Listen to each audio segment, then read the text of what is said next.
अस्सलामुअलैकुम। मैं उम्मीद करता हूँ कि आप सब खैरियत से होंगे। फुजीलोप रैबिट डिस्क्रिप्शन आपने जैसे पढ़ ही लिया होगा, इस पर बात कर लेंगे। फुजीलोप रैबिट को डिस्क्राइब करूँगा इंशाल्लाह। फुजीलोप जिस तरह आप देख सकते हैं, आपको जो वीडियो शो हो रही है फुजीलोप रैबिट है। ये जो है वाइट रेड आइज की फ़ीमेल है फुजीलोप की। तो माशाल्लाह बहुत खूबसूरत ब्रीड है ये। इसके बारे में बात कर लेंगे, मतलब इसको किस तरह से बनाया गया, क्योंकि ये भी जो है सिलेक्टिव ब्रीडिंग के थ्रू ये ब्रीड बनी है। तो इसकी हिस्ट्री को ज़रा सा डिस्कस कर लेते हैं, प्लस ये कि ये जो है इसकी प्राइस क्या है वगैरह वगैरह। तो फुजी लोप जिस तरह के आप देख सकते हैं, लोप उन रैबिट्स को कहते हैं जिनके ईयर्स डाउन होते हैं। जब ये आपको शो हो रही है मेरे अपने घर की फीमेल है, तो लोप उन रैबिट्स को कहते हैं जिनके ईयर्स डाउन होते हैं। अच्छा जी। और अंगोरा रैबिट्स उनको कहते हैं जिनकी वूल बड़ी होती है।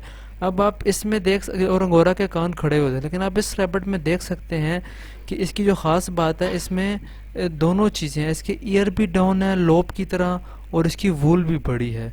तो इसको अमेरिकन फुजी लोप भी कहा जाता है, पूरा नाम इसका है, वैसे इन शॉर्ट फुजी लोप कहते हैं इसको। अच्छा। तो इसको समझने के लिए ज़रूरी है कि अब जिस तरह कि मैंने बताया कि इसके ईयर भी डाउन है, वुल भी बड़ी है, आप उस तरह देख सकते हैं। तो उसके लिए पहले समझना ज़रूरी है हॉलैंड लोप रैबिट को, जो दूसरी नस्ल होती है जिसको हॉलैंड लोप रैबिट कहते हैं। अब हॉलैंड लोप रैबिट जो है, अभी आपको स्क्रीन के ऊपर इसकी पिक्चर जो शो हो रही है, ये हॉलैंड लोप रैबिट्स की हैं। अब इन पिक्चर्स में आप देखें, जो राइट साइड पे नीचे सबसे नीचे पिक्चर है, इसमें फुल सॉलिड कलर के हॉलैंड लोप्स हैं।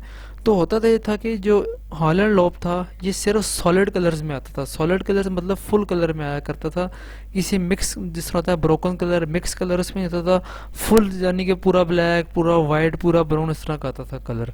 तो उसको ब्रीडर्स ने ब्रोकन कलर में लाने के लिए, जिस तरह की इसी पिक्चर के आपको टॉप पे जो लेफ्ट साइड पे शो हो रही है ये ब्रोकन कलर है, तो इसी में से ब्रोकन कलर लाने के लिए ब्रीडर्स ने क्या किया, उन्होंने सोचा कि हम इसमें ब्रोकन कलर लाएं। तो उन्होंने हॉलैंड लोप रैबिट को क्रॉस करवाया इंग्लिश स्पॉट रैबिट से। अभी जो आपको शो हो रही है पिक्चर, ये इंग्लिश स्पॉट रैबिट है। तो उन्होंने इसे इंग्लिश स्पॉट रैबिट से क्रॉस करवाया जी, ताकि हम ब्रोकन लें। तो क्योंकि इसका कलर पैटर्न ऐसा है, अब उसको क्रॉस कराएं, करा करा करा के दोबारा हॉलैंड लोप तक लाया गया, लेकिन ब्रोकन कलर में। लेकिन उसमें इशू ये था, जो हॉलैंड लोप रैबिट की वूल है और इंग्लिश स्पॉट रैबिट की वूल है, उसमें फ़र्क था। जो इंग्लिश स्पॉट रैबिट की वूल है वो इतनी ज़्यादा वो नहीं थी, डेंस नहीं थी इतनी ज़्यादा। मतलब रोल बैक फर होती है। रोल बैक मतलब ये है कि जब आप अपना हाथ उसकी वूल के ऊपर फेरते हैं किसी साइड पे, तो आपके बाल उसके उसी साइड पे जाते हैं और उसके अपोजिट साइड पे आस्ता आस्ता वापस आते हैं। तो मतलब वूल का डिफरेंस था।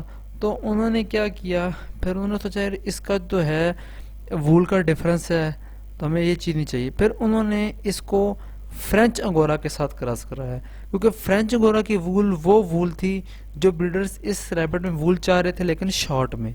तो उन्होंने, क्योंकि फ्रेंच अंगोरा में ब्रोकन कलर भी आता है, अभी आपको फ्रेंच अंगोरा स्क्रीन में शोर होगा, तो उन्होंने ब्रोकन फ्रेंच अंगोरा से, वैसे ये तो ब्रोकन नहीं है, तो उन्होंने ब्रोकन फ्रेंच अंगोरा से हॉलैंड लोप को क्रॉस करवाया। उसमें से फिर उन्होंने क्रॉसिंग करवा करवा के लगाया।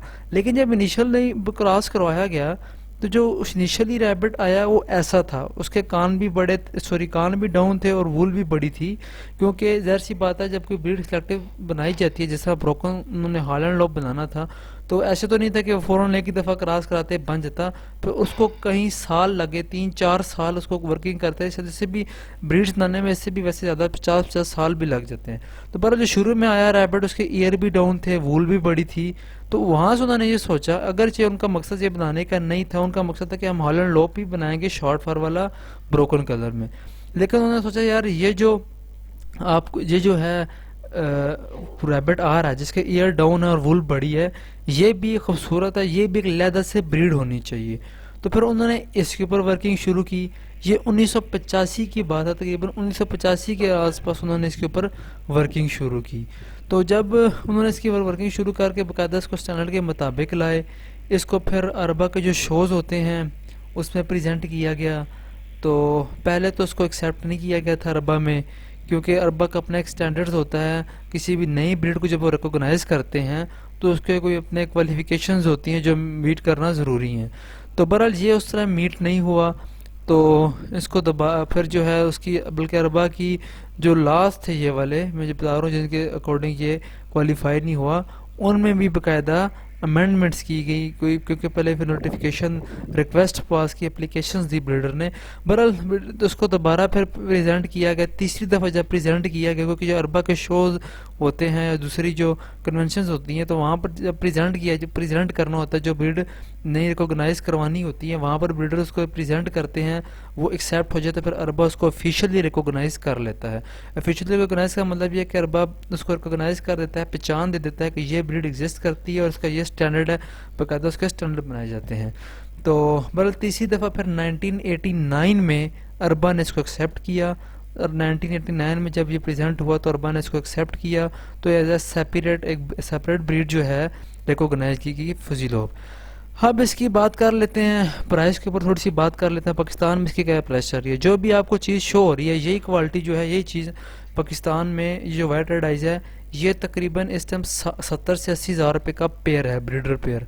तो अगर ब्लू आइज में हो तो 90 हज़ार रुपये का ब्रीडर पेयर है, यानी कि इसकी मांग अच्छी है और अच्छा खासी महंगी ब्रीड है अभी पाकिस्तान के अंदर, डिमांड भी इसकी अच्छी है। तो उम्मीद करता हूँ कि वीडियो आपको पसंद आई होगी। आज की वीडियो के लिए इतना ही काफ़ी। अस्सलाम वालेकुम, अल्लाह हाफिज़।